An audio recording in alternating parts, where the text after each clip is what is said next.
I never thought my father's 70th birthday would end with me exposing my own brother's betrayal. But looking back, I should have seen it coming. The signs were there for years. I just didn't want to believe them. My name is Emma Sullivan, and at 35, I'm the youngest of 3 children. My brother Mike is 42, the oldest and the self-proclaimed head of the family since Mom passed 5 years ago. Our sister Kate, 38, usually follows his lead, though I've always suspected she does it more out of convenience than conviction. Dad's birthday dinner was supposed to be a celebration. I'd reserved a private room at Giovanni's, his favorite Italian restaurant, the same place we used to go for special occasions when Mom was alive. The same place where, 15 years ago, they'd hosted my college graduation dinner. But now, sitting at the elegantly set table, watching my brother's face turn red with rage, I realized this night would be remembered for very different reasons. "You had no right to that money," Mike's voice echoed off the restaurant's walls. "Dad needed it for his care." I took a slow sip of water, trying to maintain my composure. The other diners in the main restaurant had gone quiet, no doubt straining to hear the drama unfolding in our private room.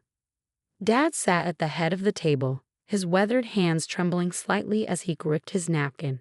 He looked smaller somehow, more fragile than I remembered. "Mike," I said quietly, "maybe this isn't the best time." "When is the best time, Emma?" He spat my name like it was poison. "When Dad's penniless. When we have to sell his house because his own daughter stole his inheritance." Kate nodded along, her perfectly manicured nails drumming against her wine glass. "We're just worried about Dad's future, Emma. That money was meant for his care."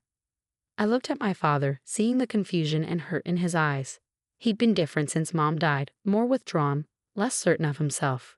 The sharp accountant who'd taught me everything I knew about finance had been replaced by a man who sometimes forgot to pay his bills. It broke my heart, but not as much as what I discovered 3 months ago. "Dad's future," I repeated softly. "Is that what you're calling it?" Mike stood up, his chair scraping against the floor. "Don't you dare take that tone with us. We're the ones who've been taking care of him while you're off playing big shot investment banker in the city." I felt my cheeks flush. It was true. I'd moved to Boston for my job at Marshall and Sterling Investment Group, while Mike and Kate stayed in our hometown of Worcester. They made sure I never forgot it, though they conveniently overlooked the fact that I drove the hour back every weekend to visit Dad. "Taking care of him?" I couldn't keep the edge out of my voice. "Is that what you call what you've been doing?" Kate reached across the table, her expression a practiced mask of concern. "Emma, honey, we know you're upset about the inheritance, but Grandma Louise left that money for all of us." "No," I cut her off. "Grandma left that money for Dad's care. All $240,000 of it. And now only $80,000 is left." The silence that followed was deafening. Dad looked up sharply, his fork clattering against his plate. This was news to him, exactly as I'd suspected. "What are you talking about?" he asked, his voice barely above a whisper. "Louise left me $240,000. Mike shot me a look that could have frozen hell. "Dad, don't get worked up. Emma's just trying to cause trouble." "I have the original will right here," I said, reaching for my briefcase, along with some other interesting documents. "Give back the $80,000, Mike snarled, "or I swear to God, Dad's going to Pine Grove tomorrow." Pine Grove. The mere mention of that place made my stomach turn. It was the cheapest nursing home in Worcester County, with a history of violations and neglect complaints. Mike knew how much the threat of sending Dad there would hurt me. "Funny you mention money," I said, pulling out a thick folder, "because I've spent the last 3 months tracking exactly where Dad's savings went." My hands were steady as I opened the folder, though my heart was racing. I practiced this moment in my head 100 times, but now that it was here, I could barely breathe. The documents inside represented months of careful investigation, countless hours spent piecing together the truth about what my siblings had done. "Dad," I said gently, "do you remember signing any large checks recently? Or authorizing any major withdrawals?" He frowned, rubbing his forehead. I don't think so." "Mike handles all that now. He said it was easier." "Yes, he does."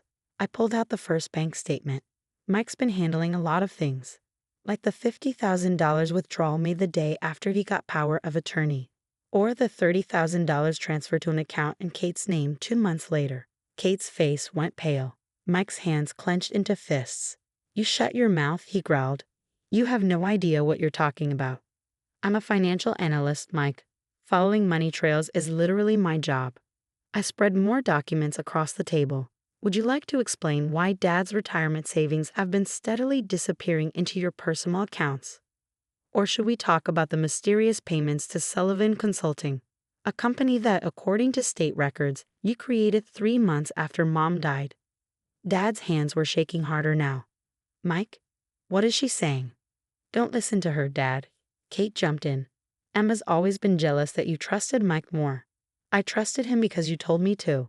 Dad's voice cracked. You both said I couldn't manage on my own anymore, that I needed help. And they took advantage of that trust, I said softly. They've been systematically draining your accounts, Dad. The inheritance from Grandma Louise, your retirement savings, even the life insurance money from Mom. It's almost all gone. The weight of my words seemed to physically hit Dad. He slumped in his chair, looking every one of his 70 years. Mike and Kate exchanged panicked glances. That's a lie, Mike said, but his voice had lost its certainty. We used that money for Dad's expenses. Really? I pulled out another document. Is that why Kate made a down payment on a beach house in Cape Cod 3 weeks after a $45,000 withdrawal from Dad's account? Or why your gambling debts at Mohegan Sun were mysteriously paid off right after you transferred $35,000 from his savings? The color drained from Mike's face. Kate's hand flew to her throat. How did you find out? I finished for her. When Dad seemed confused about his finances during my visits, I started looking into things. Being his youngest daughter and a licensed financial advisor made it pretty easy to access his records. What I found made me sick. I turned to Dad, my heart breaking at the devastation on his face. They've taken almost everything, Dad. The $80,000 they're demanding I return, that's what I managed to save when I discovered what was happening. I transferred it to a secure account they can't access. You had no right, Mike started, but Dad held up a trembling hand. Stop. His voice was quiet but firm. Emma, show me everything. For the next 20 minutes, I walked Dad through the evidence I'd gathered. The unauthorized withdrawals, the suspicious transfers, the steady disappearance of the money that was supposed to support him in his retirement. With each revelation, he seemed to age another year. Mike and Kate sat in stony silence, their earlier threats forgotten as their scheme unraveled. The birthday dinner lay forgotten, the pasta growing cold, the celebratory champagne untouched. Finally, Dad looked up from the documents, his eyes filled with tears. My own children, he whispered. How could you? Dad, please. Kate reached for his hand, but he pulled away. Don't. He turned to me, his voice breaking. Emma, take me home. I stood gathering the documents back into my folder. Mike grabbed my arm as I helped Dad up from his chair. This isn't over, he hissed. I met his gaze steadily. You're right, it's not. The police fraud division gets these documents tomorrow morning. His grip tightened for a moment before he let go, his face a mask of fury and fear. Kate sat frozen, mascara running down her cheeks. As I led Dad out of the restaurant, I could feel the weight of the evening pressing down on both of us. The birthday dinner that had turned into a family implosion. The ugly truth that had finally come to light. I'm sorry, Dad, I said softly as we reached my car. I wanted to find a better way to tell you. He turned to me, his eyes tired but clear. You saved me, Emma. God knows what would have happened if you hadn't found out. I helped him into the passenger seat, fighting back my own tears. The night hadn't gone as planned, but maybe, just maybe, it was the beginning of something better. Something honest. As I drove Dad home through the quiet Worcester streets, I knew there would be more battles ahead. Mike wouldn't give up easily, and Kate. The morning after Dad's disastrous birthday dinner, I woke up on his living room couch to the smell of coffee. For a moment, it felt like any other weekend visit, until I heard him on the phone in the kitchen, his voice shaking with barely controlled anger. No, Mike, you don't get to explain. Not now. A pause. Don't you dare bring your mother into this. She would be ashamed of what you've done. I sat up quietly, my heart heavy. I'd stayed over at Dad's insistence, both of us knowing that leaving him alone after last night's revelations wouldn't be wise. The manila folder containing all the evidence still sat on the coffee table where I'd left it, its contents now burned into both our memories. I mean it, Michael. Don't come to the house. Don't send Kate. I need time to think. The sound of the phone being set down too hard echoed through the quiet house. I stood up, straightening my wrinkled clothes from yesterday, and made my way to the kitchen. Dad stood at the counter, his shoulders slumped, staring at the coffee maker as if it held answers to questions he'd never thought he'd have to ask. "Morning, Dad," I said softly. He turned, attempting a smile that didn't reach his eyes.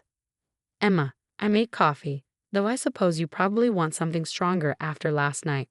"Coffee's perfect." I took the mug he offered, noticing how his hands still trembled slightly. "Was that Mike? Your brother seems to think he can talk his way out of this." Dad's voice was bitter, a tone I'd never heard from him before. "Says there's more to the story than what the bank statements show. Claims he was investing the money for my future." He laughed, a hollow sound. "Funny how my future looks a lot like his new boat and Kate's beach house." I took a sip of coffee, buying time before responding. "The police will want to talk to you today. I can call them, or we can go to the station. Whatever makes you more comfortable." Dad sank into one of the kitchen chairs, suddenly looking every bit his age. "My own children. Emma, how do I file charges against my own children?" Before I could answer, my phone buzzed with a text, then another, and another. "Kate's busy this morning," I said, glancing at the messages. "How dare you? You've ruined everything. Dad needs us, not some stuck-up princess who visits twice a month." I set the phone down, ignoring the continuing vibrations. She's remembering a very different version of the past 5 years. They both are. Dad rubbed his temples. "Kate called at dawn, crying about how she only took the money because Mike convinced her it was for my own good. Said they were protecting me from my own bad decisions." He looked up at me, his eyes tired but clearer than they'd been in months. "Was I really that bad with money, Emma? Did I give them reason to think I couldn't manage?" "No, Dad."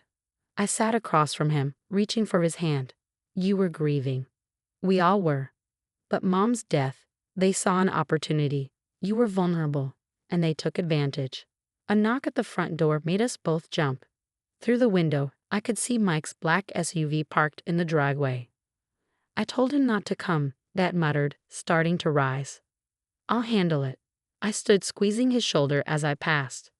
"Finish your coffee." Mike was already turning the key in the lock when I reached the door, the key he'd insisted he needed for emergencies. I slid the chain into place just as the door started to open. "Get out," I said through the crack.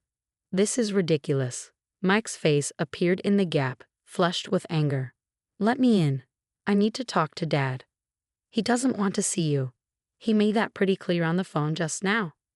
"You think you're so clever, don't you?" Mike's voice dropped to a hiss. "One weekend a month you show up, playing the perfect daughter, while Kate and I do all the real work. You have no idea what it takes to care for him." "Care for him?" I felt my temper rising. "Is that what you call stealing his retirement? Draining his accounts?" "We protected him from himself.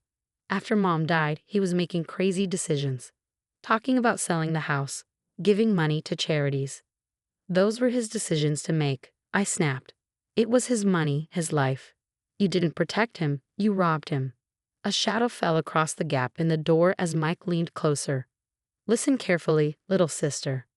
If you go to the police, if you try to press charges, I'll make sure everyone knows about Dad's mental state. One evaluation, that's all it would take. Then we'll get full guardianship and your precious evidence won't mean a thing."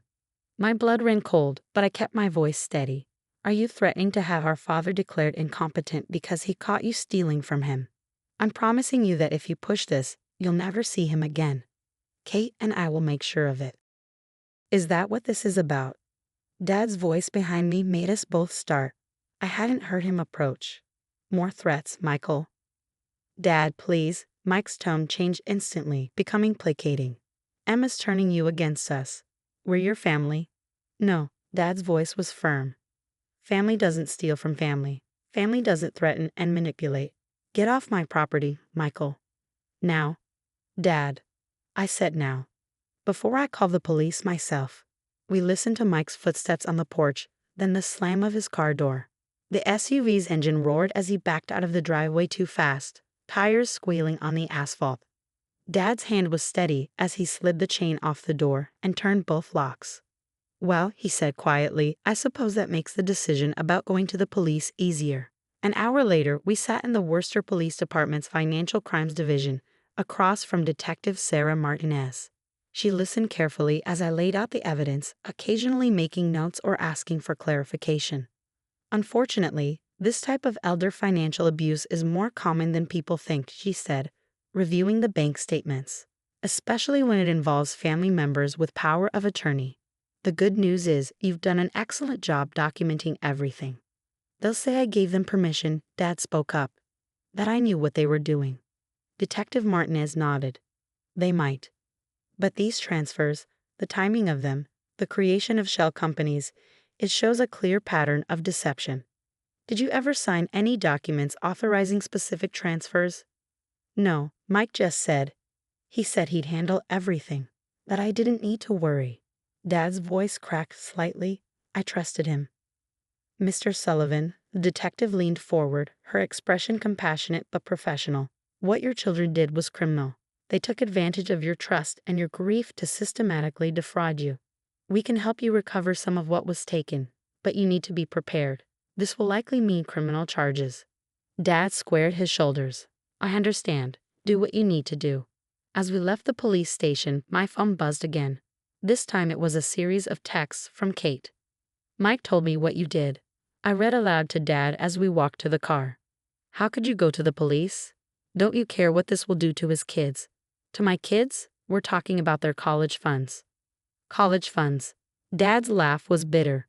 Funded with my retirement, no doubt. More messages poured in. Threats, guilt trips, accusations. Then one that made me stop in my tracks. You have until 5 p.m. to withdraw the police report, I read. Or tomorrow morning, every local news station gets an anonymous tip about the respected William Sullivan's declining mental state, complete with video of some very confused moments. Think about your banking career, Emma. Who'll trust their money to someone who can't even protect their own father? Dad placed a hand on my arm. They're desperate. That's all this is. They're serious. I looked at him. Mike recorded you. Those times you were struggling after Mom died. Apparently, his face was tight with anger. Another betrayal to add to the list. I forwarded the threatening text to Detective Martinez, then blocked both Mike and Kate's numbers. As we drove home, Dad was quiet, staring out the window at the familiar streets of Worcester. I keep thinking about your mother, he finally said. How she made us all promise to take care of each other after she was gone. To stay a family. We are a family, Dad, just maybe not the one we thought we were. He nodded slowly. You know what the worst part is? I keep wondering how long they've been planning this. Even before your mother died, was Mike already thinking about how to get his hands on our money? Was Kate. I didn't have an answer for that. The truth was, I'd been wondering the same thing. How long had my siblings been plotting? How many family dinners, holiday gatherings, and Sunday visits had been part of their long game? As we pulled into Dad's driveway, I noticed a familiar car parked across the street. Aunt Susan, Mom's sister, stepped out and walked toward us, her face etched with concern. Billy, she called to Dad, using the nickname only she and Mom had ever used. Kate called me. She's hysterical, saying terrible things. What's happening to our family? Dad looked at me, then back at his sister-in-law. Come inside, Sue. It's time you knew the truth, too. Sometimes I realized as we walked into the house, the only way to save a family is to be willing to break it first, to shine a light on the darkness, no matter how much it hurts to see what's hiding there. The road ahead would be hard, legal battles, more confrontations, probably more threats. But watching Dad straighten his shoulders as he prepared to tell this story one more time, I knew we'd made the right choice. The truth, as painful as it was, had set us free. The next week passed in a blur of legal meetings, phone calls, and barely contained chaos. Mike and Kate made good on their threats, sort of. The local news stations did receive anonymous tips about Dad's mental decline, but Detective Martinez had already briefed them on the ongoing fraud investigation. Instead of running a story about Dad's supposed incompetence, Channel 7 began investigating a piece about financial elder abuse in Massachusetts. I was at my desk at Marshall and Sterling when the first photos appeared in my email. Screenshots of Dad looking confused at family gatherings, clearly taken without his knowledge. Video clips of him forgetting small details during conversations, all sent from an anonymous email address with a simple message, back off or these go public. They're getting desperate, Detective Martinez said when I forwarded her the email. This is good news, actually. People who feel cornered make mistakes. She was right. The very next day, Kate made a big one. I was at Dad's house, helping him sort through financial documents when Aunt Susan called. Emma, her voice was shaking. You need to know something. Kate just tried to convince me to sign a statement saying I witnessed your father giving her and Mike permission to use his money however they saw fit. Dad looked up from his papers, seeing my expression. What is it? I put the phone on speaker. She offered me money, Aunt Susan continued, her voice breaking. Said they'd pay off my credit cards if I helped them. When I refused, she threatened to tell everyone about Thomas's gambling problem. Thomas, my cousin, had struggled with addiction years ago. He'd been clean for nearly a decade, but Kate knew the family's shame about that dark period still lingered. What did you tell her? I asked, though I suspected I knew. I told her to go to hell. Aunt Susan's voice hardened. Your mother, my sister, would be horrified by what they're doing. I'm going to the police station this afternoon to report everything. After we hung up, Dad sat heavily in his armchair, the one Mom had reupholstered just months before she died. I keep thinking it can't get worse, he said quietly, that they can't sink any lower. And then, his voice trailed off as the doorbell rang. Through the front window, I saw two well-dressed men standing on the porch. Even before I opened the door, I knew who they were. Miss Sullivan. The older of the two men offered a business card. I'm James Wilson, representing your brother Michael Sullivan. This is my associate, Mr. Parker. May we come in? I glanced at the card, Wilson and Associates, Family Law, and felt my stomach tighten. No, you may not. Whatever you have to say, you can say to our lawyer. We've already spoken with Mr. Richardson, Wilson said smoothly. We're here to offer your father a chance to resolve this unfortunate situation without further damage to the family's reputation. You mean without criminal charges, I corrected. Emma? Dad appeared behind me. Let them in. I want to hear what Mike's willing to offer. The lawyer settled onto our couch, looking uncomfortably formal against Mom's old throw pillows. Wilson opened his briefcase with practiced efficiency. Mr. Sullivan, my client is prepared to return 50% of the disputed funds immediately, he began. In exchange, we ask that you sign this statement confirming that any financial transactions made by Michael or Catherine were done with your full knowledge and consent. And the other 50%, I asked, would be considered fair compensation for the care and management of Mr. Sullivan's affairs over the past 5 years. Dad's laugh startled all of us. It wasn't his usual warm chuckle, but something harder, almost cruel. Care and management, he leaned forward in his chair. Is that what we're calling theft now? Mr. Sullivan, Wilson's associate spoke up, your children are facing serious criminal charges. This offer represents a chance to maintain family harmony and avoid a messy public trial. Family harmony, Dad repeated slowly. My son stole my retirement savings. My daughter helped him do it. They threatened to have me declared incompetent when they got caught. And now they want to keep half of what they stole in exchange for not making my life even more miserable.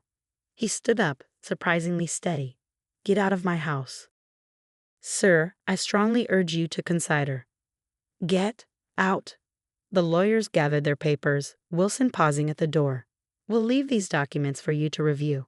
Please understand, if we can't resolve this privately, my clients are prepared to present evidence of your cognitive decline in open court. After they left, Dad and I sat in silence for a long moment. 50%, he finally said. They really thought they could keep half of what they stole. They're scared, I replied. Detective Martinez said the DA is pushing for felony charges. With the evidence we have, plus Aunt Susan's statement about Kate trying to bribe her. I should feel worse about this, shouldn't I? Dad looked at me, his eyes clearer than they'd been in months. They're my children. I should want to protect them, even now. They stopped being worthy of your protection when they started stealing from you. He nodded slowly, then reached for the phone. I should call Bill Richardson, let him know what Mike's lawyers proposed. He paused, his hand hovering over the receiver. You know they'll do it, right? Release those videos, try to paint me as mentally incompetent. Let them try. I took out my phone, pulling up a text from Detective Martinez. The DA has subpoenaed Mike and Kate's bank records going back 6 years. They found transfers to accounts in the Cayman Islands, wire transfers to offshore gambling sites, This stopped being just about stealing from you. They're looking at money laundering charges too. Dad's eyes widened. The Caymans? How much did they? We don't know yet, but Mike's lawyer wouldn't be offering a 50% settlement if they weren't terrified of what those records will show. The phone rang, making us both jump. It was Kate's number, but when I answered, I heard children's voices in the background. Aunt Emma, my niece Sophie's voice was small, uncertain. Mom's crying a lot. She says we might have to sell our house. Is that because of you? My heart clenched. Sophie was only 10. None of this was her fault. No, honey, I said gently. It's complicated grown-up stuff. Is your mom there? I heard rustling, then Kate's voice, thick with tears. Happy now? You're destroying my family. You did that yourself, Kate. The minute you decided stealing from Dad was okay. We needed that money. The kids' private school, the mortgage. You have no idea what it's like. You're right, I said quietly. I have no idea what it's like to steal from my father to maintain a lifestyle I can't afford. And I never will. I hung up before she could respond, but her words echoed in my head. The kids' private school. The mortgage. As if those things justified what she and Mike had done. Dad was watching me, his expression sad but resolute. Sophie. I nodded. Kate's playing the "you're hurting the children" card. They should have thought about their children before they committed fraud. Dad's voice was firm. Call Bill. Tell him we're rejecting any settlement offers. It's time Mike and Kate faced the consequences of their actions. As I dialed our lawyer's number, I realized something had changed in Dad. The confusion, the uncertainty of the past few years, it was gone. In its place was the strong, principled man who had raised us. The father I remember from before Mom's death. Sometimes it takes losing almost everything to remember who you really are. 6 months later, I sat in the Worcester County Courthouse, watching my siblings enter guilty pleas. Mike's confident swagger was gone, replaced by a defeated slump. Kate couldn't even look in our direction, her designer clothes exchanged for a modest gray suit that seemed to swallow her whole. The DA had uncovered over $400,000 in hidden transfers, more than double what we'd initially discovered. Money laundering, wire fraud, elder abuse, the list of charges went on. In the end, facing overwhelming evidence, they both took plea deals. Mike got 4 years in state prison. Kate, because she cooperated at the last minute, received 18 months, followed by another 18 months of house arrest. Both were ordered to pay full restitution. The court recognizes the unique pain of familial betrayal, the judge said during sentencing. But that same familial relationship makes these crimes all the more egregious. You didn't just steal money, you stole your father's trust, his security, and his peace of mind. Dad sat beside me, his back straight, his expression unreadable as his oldest children were led away. It wasn't until we got to the car that he finally spoke. Sophie asked to come live with me, he said quietly, starting the engine. During Kate's sentence. I looked at him surprised. What did you say? I said yes. He pulled out of the parking lot, his hand steady on the wheel. Her father's not in the picture, and Kate's parents aren't up to raising a 10-year-old. Besides, he smiled slightly, it might be good for both of us. And it was. Over the next year, Dad's house came alive again with the sound of children's laughter. Sophie brought light back into rooms that had been dark since Mom died. She started at the local public school, made new friends, joined the soccer team.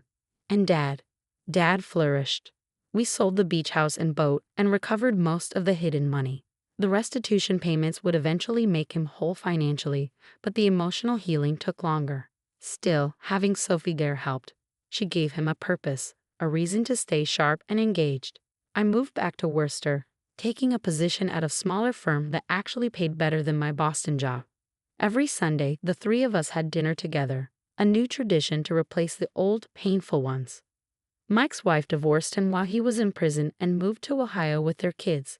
Kate's sentence ended, but Sophie chose to stay with Dad, visiting her mother on weekends. Some wounds, it turned out, weren't easily healed. Today marks 1 year since the sentencing. I'm sitting in Dad's backyard, watching him teach Sophie how to grow tomatoes in Mom's old garden. There's gray in his hair and lines around his eyes. But he's strong again, clear-headed and purposeful. Emma, Sophie calls out, holding up a ripe tomato. Look what we grew. Dad catches my eye and smiles. a real smile, reaching all the way to his eyes. We lost a lot that night at his birthday dinner when the truth finally came out. A brother, a sister, the illusion of a perfect family. But we gained something too. Truth, trust, a chance to rebuild something genuine from the ashes of what was lost. Coming to help, I called back, setting down my laptop and heading to the garden. My phone buzzes, a text from Kate, her weekly attempt at reconciliation. Miss you. Maybe we could have coffee sometime.